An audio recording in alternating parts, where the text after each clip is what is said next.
I am utilizing the Bit Integrations plugin to establish a connection between these two platforms.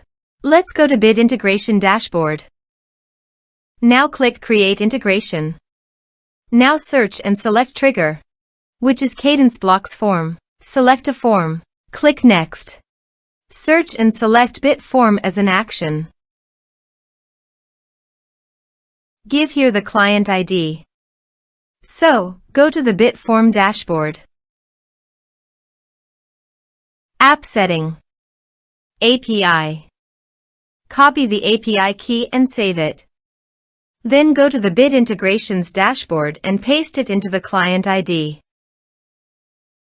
Authorize it. Authorization is successfully done. Next. Choose a form. Map the respective fields.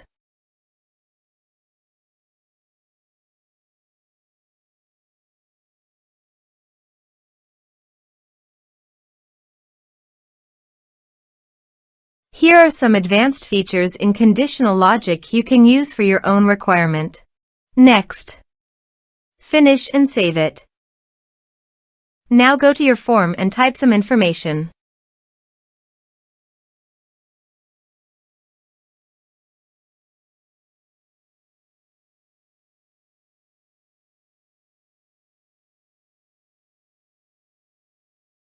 And submit the form.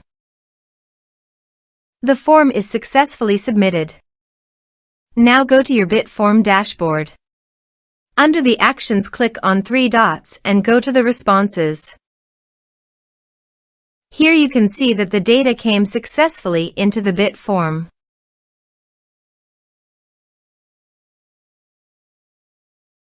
Thanks for watching.